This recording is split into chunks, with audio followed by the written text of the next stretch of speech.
術式順天青 Hello everyone, my name is Troy and welcome to Maximum Output Training. Welcome to Dynamic Effort Lower, which also means this is week 1 of 6. Yes, I said 6. We're not going to do the 3 weeks on, 1 week deload type thing. I'm going to try to push it this time around for 2 pendulum waves back to back.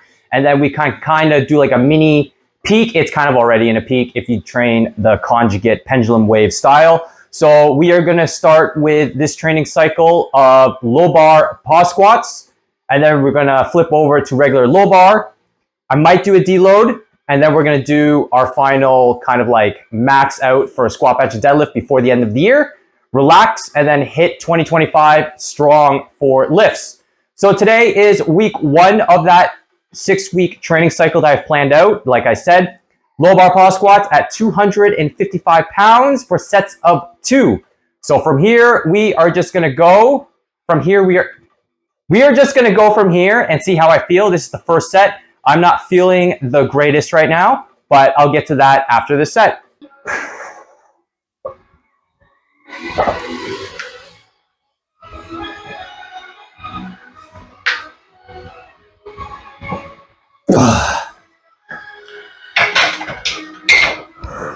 Woo! Okay, that moved a lot better than expected because 225 and 245 for warm-ups for doubles and triples moved terribly. So I guess just being more cautious of my form and technique, especially bracing my core.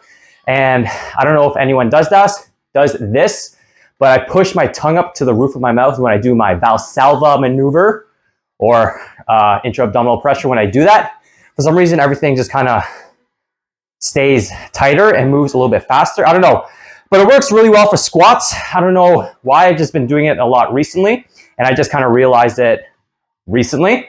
So I'm going to keep doing that. But yeah, I slept terribly last night. Not even melatonin could save the day. I usually try to aim 9:30, 10 o'clock bedtime, wake up between 5 and 6 o'clock. But last night it was, went to bed a little bit later than 10. It was like 10:15, 10:30, no big deal.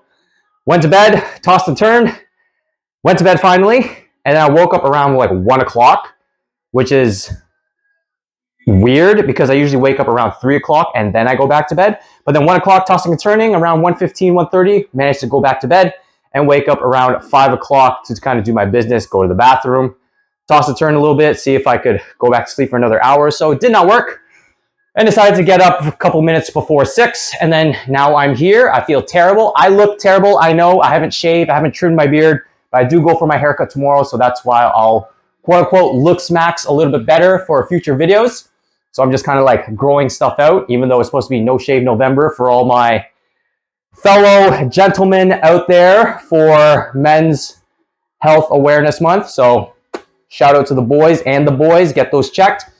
So yeah, we'll see how this goes. I'm just going to hit my next set now, even though I'm kind of rested. So let's do this thing.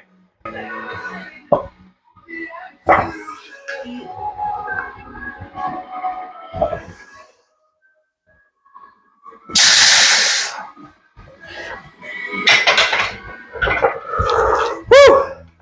It's moving. 255, sets of 2. Low bar pause squats, feeling good. Bracing's feeling good. I'm just really super fucking tired. I need to work on my sleep. My sleep is just mangled. Aside from that, woke up at a new low today, 151.2 pounds, and it's week 11 or 12 of my cut. So I'm going to push it a couple more weeks, maybe 2 to 4 weeks, and hopefully up my calories a little bit for the max out so I have a little bit more energy going into the max out sessions. So yeah, that's where I'm at. I'm exhausted. I'm tired. I need to get my sleep, get it back on some sort of track, get it to around 7 hours. I'm just aiming for like 7 hours of sleep now. So that's the goal moving forward. I'm trying to like extend, instead of going to bed like 9, 9:30, which I was trying to do because I was just like forcing sleep, I'm trying to naturally do it where around 9:30, I kind of like my eyes get really heavy and then prepare for bed. And then before 10 o'clock, I hit the hay And then I usually fall asleep as soon as my head hits the pillow, which is like a weird skill that a lot of people don't have.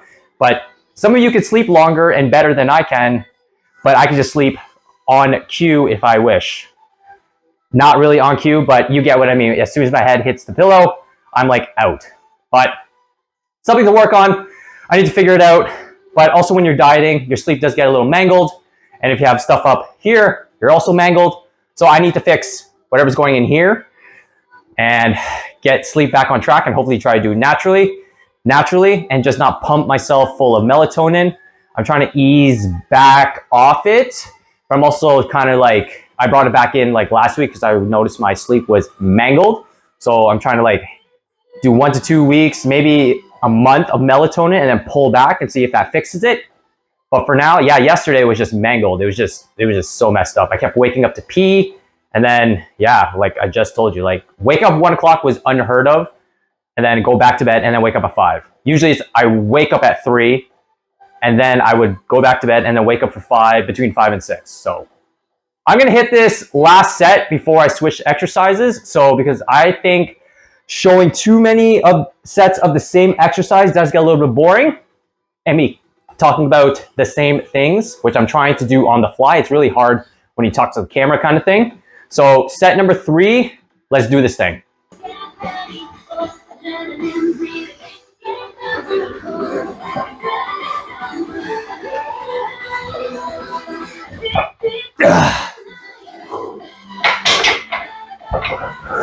Woo! Okay, that felt good. Yeah, like I said, I don't want to show too many sets. It's going to get super repetitive and me talking about the same thing. So I think I'm going to call it at 3 sets of like squat, bench, and deadlift type main work, unless it's like a max effort. And then you kind of work up with me to my top set because I think that's kind of exciting. You get to like see if I quote unquote die or not towards my top set, which I'm trying not to do these days, really try to back off. So for now, I'm going to finish the rest of my sets because I got a bunch today since it's the first training cycle or first week of the training cycle. So I'll catch you for the next accessory, which is going to be sumo deadlift. So I'll catch you for that. Low bar, pause, squats done for doubles at 255. I went for 1 more set than normal because one of the sets was kind of garbage. I kind of like, when I paused at the bottom, I released it and I smashed the spotter arms. And then the second rep, I paused too low where it was like a pin pause Anderson type squat where I rested on the spotter arms instead of pausing at the bottom. I paused on the arms, but it wasn't like a full contraction stretch type regular low bar pause squat. So I did an extra set to make up for that, which is probably a terrible idea due to probably fatigue reasons. But it's only week 1, so we'll just let that slide for now. And after that, we are on to some sumo deadlifts for sets of 1 at 340 pounds. I have not changed this rep scheme and volume type weight scaling and all that fun stuff for a very long time, for probably almost a year, because all I want to do is just practice the main movement, set up my technique, form, and really get it down pat. So I always want that consistency of just setting up normal, doing my whole ritual, and then just ripping it off the floor. So we're going for 340 for sets of 1, trying to focus on form and technique as usual. But in this sense, instead of doing like what I used to do called a hip pump, where I kind of like get into position, come up, and then come back down, it's more like just hip pumping into the bar and driving up with my feet. So we're trying to do that and see if it works. And so far, so good with these last few training cycles, last few, we'll say like 4 months, 6 months, but I've been doing this consistently for like almost a year, which I'm really happy about, because normally I would just start changing, like doing block pulls or deficit pulls or switch to conventional, and that kind of messes up my consistency. So yeah, let's do it. Sumo, uno, 340.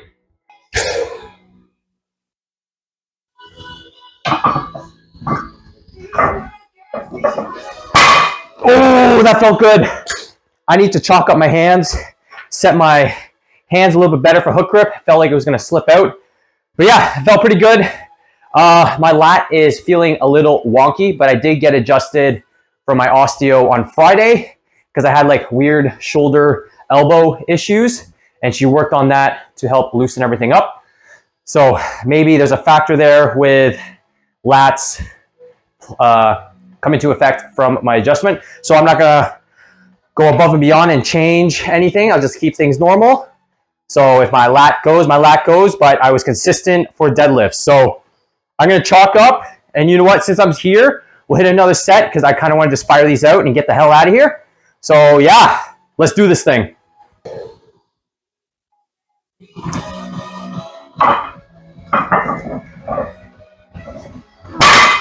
Oh, okay, that felt good. Feeling pretty good. Second set in the books. Still got quite a bit of sets to do. So yeah, I don't know. Sumo's just feeling really good. I think my motivation for pulling has been like heightened because of that 3-inch block pull that I did a few weeks ago, and hitting 5 plates relatively easy from a 3-inch block. Yes, I know it's cheating, but from that range of motion, just feeling 5 plates in my hand once again is just like I am almost there once again, because my all-time deadlift PR is 515 pounds. And I would like to be at least 515 once again, even though it's been like 5 years in the making since I like destroyed and mangled my back during COVID 2020. And that set me back quite a bit, but it set the world back in a sense. So I was just really mangled from that. 4 years of work. Actually, it was like 2 years of really trying to get it back. And then like it was a year of like, yeah, I can lift again, but I'm very cautious about it. But like 2024, I was like really pushing it. So I'm really happy. And I made the effort to go see my osteo, get adjusted more frequently versus the once in the while.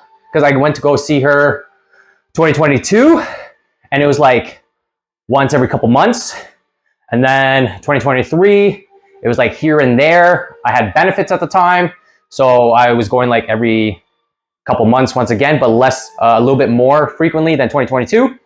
And then 2024, this year, I tried to make it for every maybe 3 to 7 weeks. So after 1 or 2 training cycles, go see her, get adjusted, and just like try to be on top of my injuries, or if something is about to go or something is just like kind of prodding at me, I get it sorted as soon as possible versus gonna let it like simmer and then something goes and then I'm like behind on training because I'm injured. So that was like a big goal and I've so far accomplished that. So I'm trying to go see my osteo every 7 weeks, give or take, just like people go for haircuts maybe once a month like I do. But yeah, here we go, next set.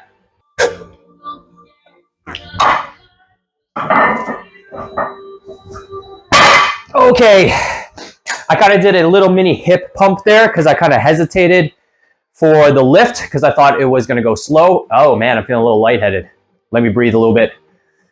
Yeah, that was, the idea is for me to not do a full hip pump where I kind of like set myself into position and then I get down and then I go come up, pull myself out of position and then kind of come in and then leg drive. The idea is when I come in, I come up, pull the slack out, knees out, and then I drive into the bar and then I leg press. So it's kind of like a weird lever in a way. Trying to deprogram myself from like looking at like Bryce Lewis's lifts, JP Kauke, Jamal Browner, and like a Kaylor Woolham, because they all those sumos are just like a beautiful lifts. I think right now mine resembles or tries to resemble more of a JP Kauke. JP, I'm sorry if I mispronounced your last name as a fellow half Filipino. So I'm sorry. But yeah, I really liked his form and technique. It was just like set your hands, and then all of a sudden he's just like he has his hips in the air, and then all of a sudden he like drives his hips and his leg press up. It was just like it's just beautiful lift. So trying to deprogram myself from like looking at lifters and then trying to copy their technique, just do my own thing and what feels best. But usually that kind of hip pump into a leg press always throws me out of whack because I don't know, just because my like upper back folds and then I just kind of like tucker out. So I'm gonna hit this last set and then we'll chat for a little bit afterwards.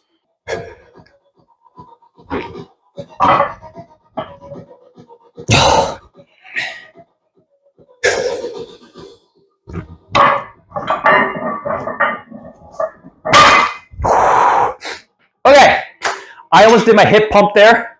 I reset and then I finally hit it. So I'm feeling pretty good. I'm gonna do these for the next couple sets. I think I got like a few more. I think that was like the 4th set. So I'm just gonna rest for a little bit and I'll catch you for the first barbell accessory. But yeah, let's finish these sumo strong. It's only 340, but I'll catch you then. Sumo deadlifts done. I did too many sets once again, just because I lost track of how many sets I've done, even though I marked it down, but my brain is just all over the place today, but that's okay. The more the merrier, and it's only week 1. I'll just keep that in mind for the next week going forward, see how I feel. So for now, we are on to conventional stiff leg deadlifts. As usual, I will not change these out because I believe it's a good hamstring, low back, glute builder for either hypertrophy or strength. And as I've always said, I hope it builds on my conventional and or helps my sumo become stronger. And I think it has, especially with these. I just feel it a lot more in my hamstrings versus like a sumo stiff leg deadlift. The sumo stiff leg deadlift is very awkward. It kind of puts a lot of pressure on the outsides of my feet. And I'm more worried about just focusing on hamstrings versus just form and technique. It kind of sounds weird where I really don't focus on the form and technique because the range of motion is a little bit different with sumo stiff leg deadlifts versus conventional deadlifts. It's a little bit shorter. But yeah, I kind of throw technique and form out the window, focus more on the weight and the stretch in the hamstrings versus like form technique, slowing it down, get like my back nice and neutral or whatever. But yeah, with conventional, I feel it a lot better because I feel more in control of the exercise versus sumo stiff leg deadlift. And sumo stiff leg deadlift kind of got stale. It just got a little boring for me. So that's why I threw in a deficit conventional deficit conventional regular deadlifts. Not stiff leg deadlifts, so conventional deficits. So let's not get confused there. But for now, we're gonna go sets of 10 at 250 pounds. 8, 9, 10. Whoa, whoa. Oh man, I should have rested a little bit longer. That was my 2nd set. I'm gonna take a little longer rest for my 3rd set, and I'll go from there. So I felt like I was rushing the reps there. I should have like slowed it down just a little bit. My breathing was off. I don't know, something going on up here. The 1st set moved pretty well. I felt it more in my back this time versus the hamstrings. Holy shit. Woo, I'm out of breath. So yeah, next set, breathe a little bit longer, rest a little bit longer, sorry, and then I'll go from there. So I'll catch you for the next accessory, maybe 1 or 2 more, depending on how it goes. So I'll catch you for that. I can speak. All right, did a bunch of accessories. In the meantime, I did some cable crunches, did some split squats. Now for the last accessory of the video, seated good mornings, a personal favorite in my arsenal, just because I like it for low back and hamstrings. So it pretty much targets a little bit of what stiff leg deadlifts won't target. So I mainly use seated good mornings to target low back and a little bit of hamstrings. And for stiff leg deadlifts, I mainly use it for hamstrings, glutes, and a little bit of low back. So I just kind of mesh them together, even though it might be taxing to a lot of people doing stiff leg deadlifts and then good mornings of some sort. But I like it this way because I really enjoy this exercise. I don't know, something about the stretch and the feel of the setup of doing seated good mornings is just a beautiful feeling. I don't know how to describe it, but you guys should try it out. Of course, start light. And once you get for the feel of it, it's beautiful. It's a good exercise. So when I set up for seated good mornings, I do low bar competition style, like squat rack position because that's my main stance. I could use a high bar position where it's on my traps versus on my shoulders, but I just think if I do high bar, I have this weird self-conscious, subconscious feeling that once I reach the bottom or the hole of the lift, the bar is going to roll off my back and I'm going to like destroy my shoulder or crush my neck or something. So I keep it low bar, just keep everything consistent. And that's that. So we are about 10 pounds heavier than last week or the previous training cycle where I just reintroduced them. So we're doing 75 pounds for sets of 10 and see how that goes. 8, 9.